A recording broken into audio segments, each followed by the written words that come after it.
All new Pacific Mornings with Will on 531 VI. It is 8:35. This is Pacific Mornings. Fantastic to have your company this Monday morning. Now, New Caledonia is welcoming tourists again following 10 months of political unrest over electoral reforms. It comes as France seeks to reset its relationship with its Pacific territory, and talks are underway between New Caledonia's pro-independence groups, loyalists and the French government. Nic Maclellan works as a journalist and researcher in the Pacific and is a special correspondent for Islands Business covering the New Caledonia unrest. He joins us now. Thank you so much for your time. Good morning, William. So you've been to Noumea. Look, what can you tell us about the situation on the ground there? Has, dare I ask, life returned to normal in the capital? In many ways it has. The riots and clashes between Kanak protesters and French security forces last year have ended. But times are very difficult in New Caledonia. The economic situation is pretty dire. In fact, last week, as the Congress of New Caledonia developed its budget, President Alcide Ponga said that the economic situation was worse than catastrophic, his words.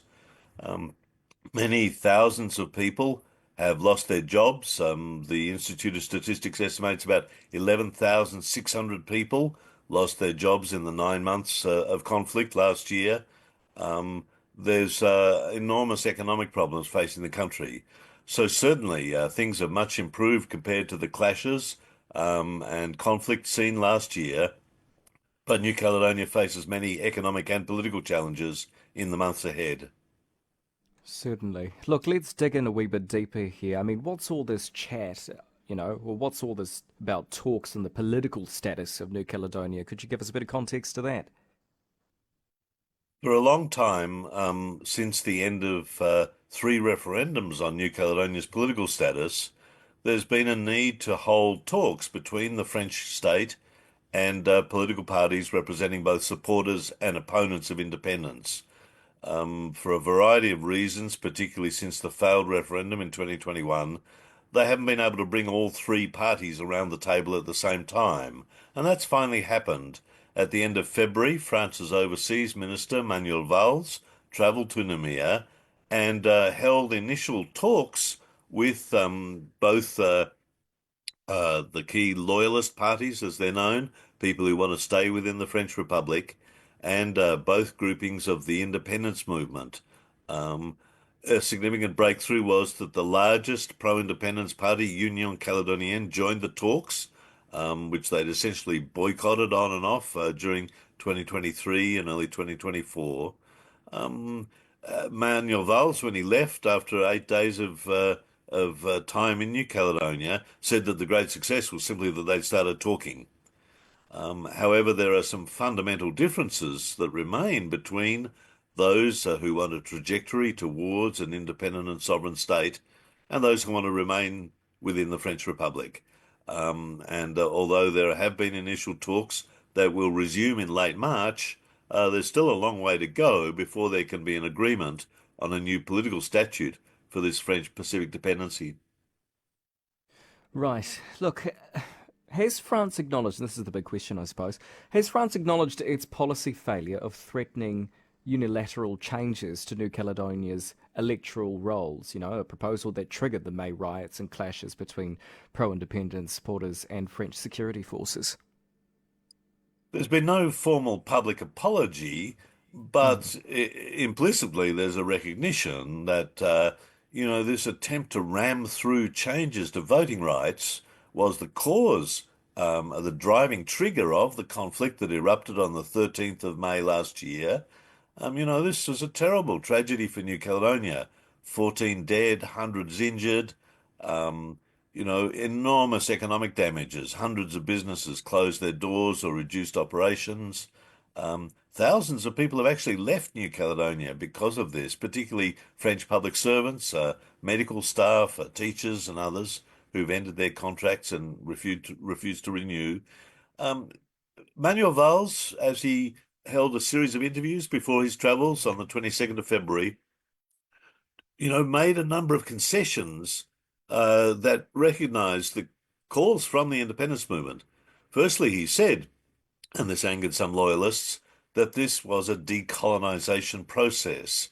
He recognized that in the pathway that's gone since clashes in the 1980s, with the 1988 Matignon Accords, the 1998 Noumea Accords, this was a pathway to decolonize New Caledonia. He also talked about a united and indivisible New Caledonia, which once again was a bit of a slap at some loyalist politicians who've talked about weakening the central government of New Caledonia um, and strengthening the provinces.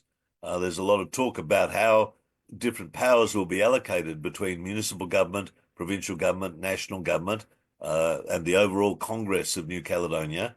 But some independence people fear that the loyalists really want partition. They want the southern province, a bastion of anti-independence support, to remain on its own, leaving the two rural provinces in the North and Loyalty Islands to themselves. Now, the French state has clearly realized that just won't fly, that the independence movement wants a pathway for the whole country to move towards a new political status. And so there was a lot of angry scenes where loyalists publicly criticised the minister during his time. Since then, both groups have been going around talking to their supporters, trying to explain the current state of play. And as I say, in late March, it's expected that Wales will return to Noumea for a new round of talks that ultimately may lead to formal negotiations that would thrash out a new political statute. Okay. Look, will we see, will we ever see a new agreement to replace the 1998 Noumea Accord? And what I mean by that is, also what changes will the French President Emmanuel Macron need to make to update that accord, do you think? I think there are some fundamental stumbling blocks simply because key parts of the independence movement, particularly the largest party, Union Caledonienne, want a trajectory towards independence. Loyalists, by their very nature, don't want independence, and that's going to be a very hard compromise to bring together. The talks have shown areas of agreement about reform to, administrative systems, about changing some of the powers in the systems of government. But the harder questions, can you lock in a change that would see a transition in the future? The FLNKS has always said this won't happen tomorrow, but there are some interesting proposals. Manuel Valls presented an options paper.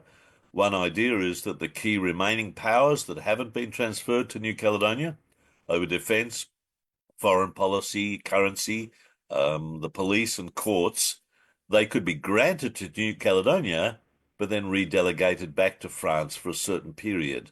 So the French military, for example, could keep their military forces in New Caledonia, even though ultimately New Caledonia would control defence and foreign policy, which they don't at the moment. Those remain powers held by Paris. So there's all sorts of ideas on the table, but it needs a level of political goodwill.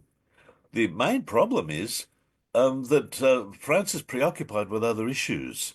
The French government obviously is facing enormous chaos with the Trump administration, trade wars, debates over funding for Ukraine, and indeed a lot of resources, both political, financial, diplomatic, will be going into European affairs.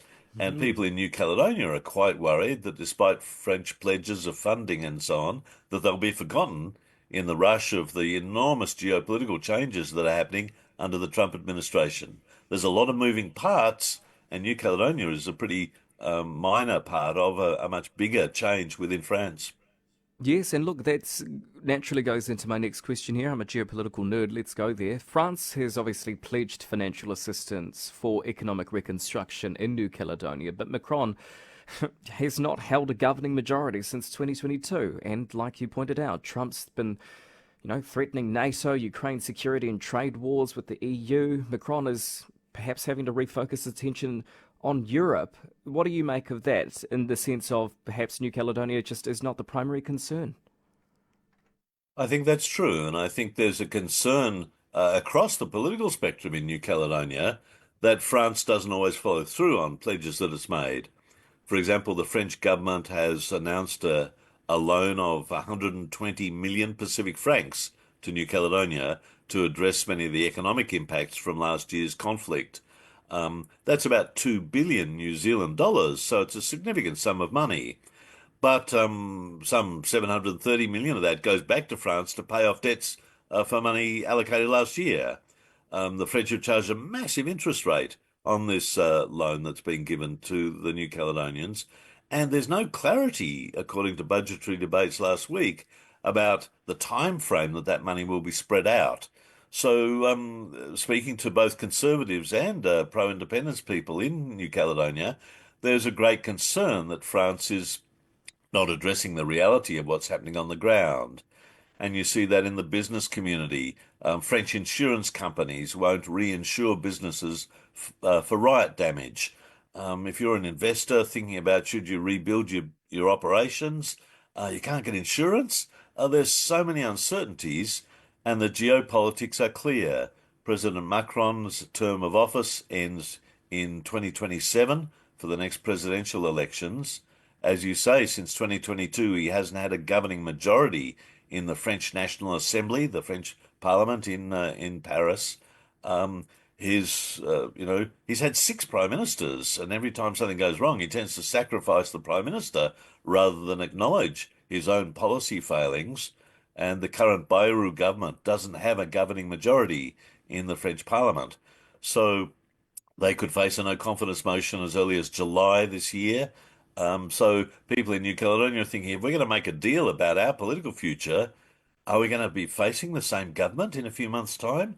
This uncertainty is causing a lot of anxiety amongst ordinary New Caledonians, and it has regional implications because last year the Pacific Islands Forum sent a large delegation, three prime ministers and a foreign minister, the highest level delegation ever, recognizing that peace and security in New Caledonia is a regional affair, not an internal matter for France. Indeed. Look, just before we wrap it up, I mean, what do you hope to see from both sides of the conflict, perhaps moving forward here? I think it's an opportunity that many politicians and community leaders, church and Indigenous leaders have seized to think about how New Caledonia operates. It's a very unequal society, and that was shown by the rioting last year. There are a lot of economic and social drivers of the conflict, not simply political. There's thousands of people live in squatter settlements, even though New Caledonia has a higher GDP per capita than New Zealand. France puts in a lot of money every year to New Caledonia, but it's boomerang aid, as we call it in Australia. It's money that comes and flies back to French public servants, the French military, and so on. The inequalities of New Caledonia must be addressed if there's to be a peaceful political solution. And whether France is capable of addressing that politics, I don't think so. I think it's a matter for New Caledonians to decide what sort of society. And when I've travelled there and spoken to people, there's a feeling, particularly amongst younger New Caledonians, that they have to work out how their society works more justly to avoid future political conflicts. It's not simply the question of independence. It's also about addressing social, economic, cultural disparities in this society. Now, that's true in every country in the world, but New Caledonia is complex. It still remains in the 21st century a French colony. And, New Zealanders will understand that the debate about Tino Rangatiratanga, the debate about sovereignty, is central to the underlying questions about health and welfare and education and so on that affect people's daily lives. Certainly. Hey, thank you very much for that. That is Nic Maclellan, journalist there. Thank you as always for your time, and you have a good rest of your day, eh? Thank you very much for the hospitality. See you soon. Cheers. You're listening to Pacific Mornings on 531 PI. I'm William Terite, back with you in just a moment to close out the show.